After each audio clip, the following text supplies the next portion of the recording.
أعوذ بالله من الشيطان الرجيم. بسم الله الرحمن الرحيم. قل يا أهل الكتاب لم تكفرون بآيات الله. اے پیغمبر آپ کہہ دیجئے کہ اے اہل کتاب، کس لیے تم اللہ کی آیتوں کا انکار کرتے ہو؟ واللہ شہید علی ما تعملون. حالانکہ اللہ تعالیٰ ان تمام کاموں پر گواہ ہیں جو تم کرتے ہو. یہ آیت اور آگے آنے والی 2-3 آیات کا شان نزول سمجھنے کے لیے مدینہ منورہ کا تھوڑا سا پس منظر اور ماحول ذہن میں تازہ کر لینا چاہیے. مدینہ منورہ کے اندر جہاں یہود کے کچھ قبائل آباد تھے تو بڑے 2 قبیلے اوس اور خزرج مشرکین کے آباد تھے. اوس اور خزرج ان کی آپس میں جنگیں رہتی تھیں اور معمولی باتوں پر سال ہا سال تک آپس میں لڑتے رہتے تھے. ایک جنگ کا تذکرہ تاریخ کی کتابوں میں ہے، معمولی سی بات پر شروع ہوئی اور 63 سال تک جاری رہی. اور دوسری جنگ کا تذکرہ ملتا ہے کہ 93 سال تک ایک جنگ ان کی آپس میں وقتاً فوقتاً ہوتی رہی، اور ایک لڑائی 120 سال پر مشتمل رہی.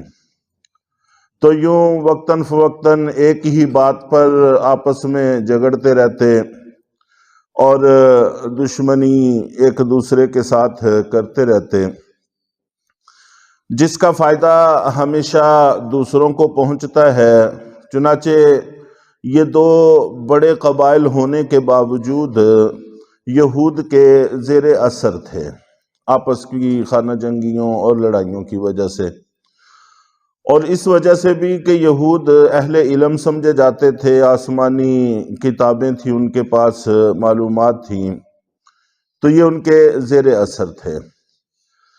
جس وقت نبی پاک صلی اللہ علیہ وسلم نے مدینہ منورہ کی طرف توجہ دی اور ان کے قبائل سے حج کے ایام میں ملاقات کی، یہ اسلام میں داخل ہو گئے، انہوں نے بیعت کی، تو پھر مدینہ منورہ میں بڑی تیزی کے ساتھ ان دونوں قبیلوں میں اسلام پھیلنا شروع ہوا.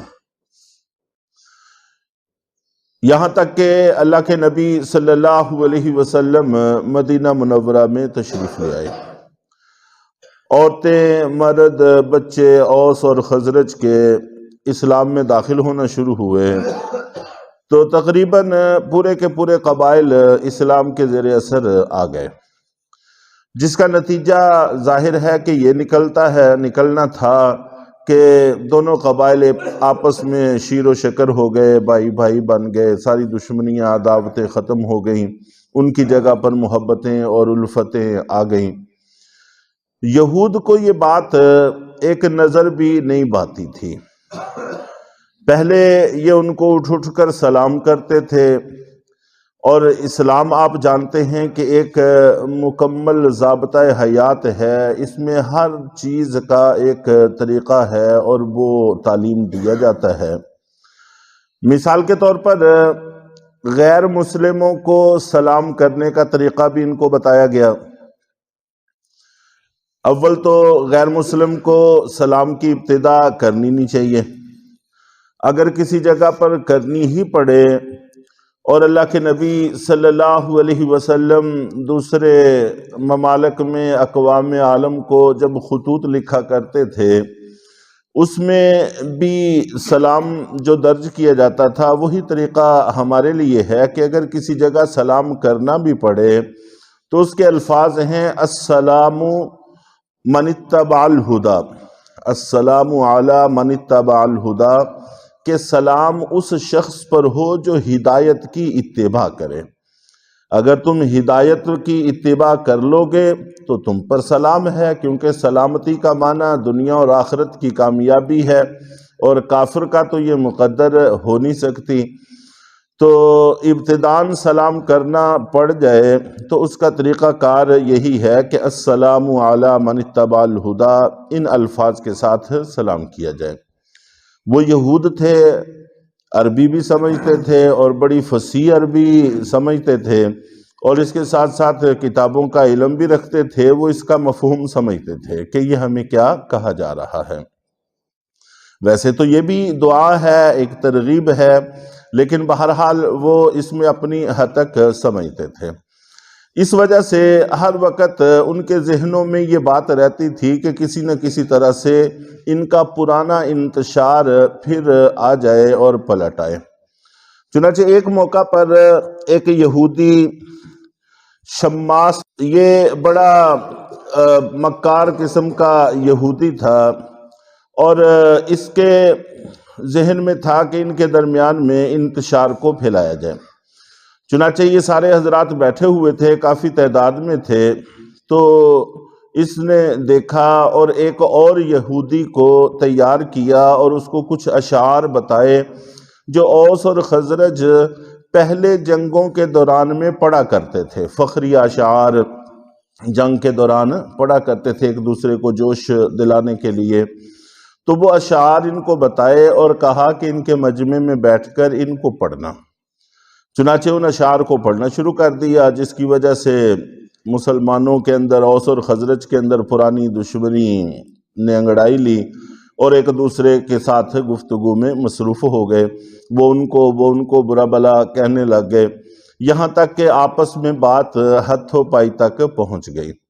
اور پھر اس سے بھی بڑھ کر یہ ہوا کہ دونوں نے جنگ کا ایک وقت طے کر لیا۔ اوس اور خزرج نے جنگ کا ایک وقت طے کر لیا کہ فلاں وقت فلاں جگہ پر جنگ ہوگی، تو پھر دیکھا جائے گا۔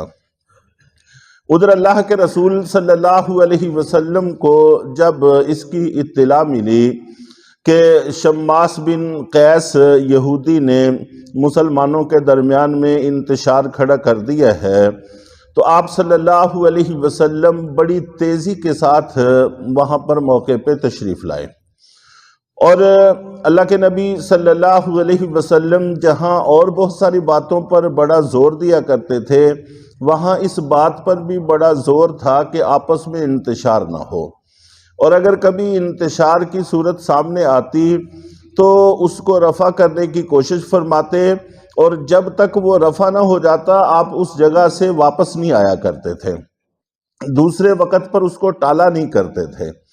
یہاں تک کہ ایسا بھی واقعہ ہوا کہ آپ مدینہ منورہ میں موجود تھے اور آپ نماز میں وقت پر نہیں پہنچ سکے، اور اس وقت تک نہیں آئے جب تک کہ صلح نہیں ہو گئی۔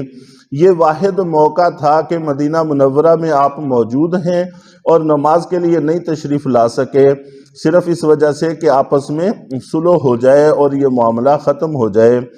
اور اس میں ان کو آپ نے جو باتیں ارشاد فرمائیں، قرآن پاک نے ان کا تذکرہ کیا کہ قرآن پاک کی آیتیں تم میں پڑھی جاتی ہیں اور میں خود تمہارے اندر موجود ہوں، اگر تم ان حالات میں آپس میں لڑو گے تو پھر بعد میں کیا ہوگا، انشاءاللہ العزیز تشریحات میں اس کا تذکرہ آ جائے گا۔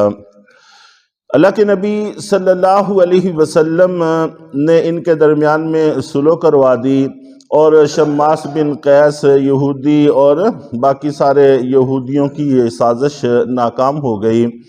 تو یہ حربہ اس وقت بھی انہوں نے آزمانے کی کوشش کی، اور آج تک یہ حربہ استعمال کرتے چلے آ رہے ہیں، اور ہم ہر دفعہ اسی حربے میں استعمال ہو جاتے ہیں۔ ان کی پالیسیوں میں سے ہے کہ لڑاؤ اور حکومت کرو، تو بہرحال مسلمان لڑائی در لڑائی، انتشار در انتشار اس حد تک بکھر گئے ہیں کہ اب دوبارہ جمع ہوتے بھی دکھائی نہیں دیتے، دور دور تک اس کے کوئی امکان بھی نظر نہیں آتے۔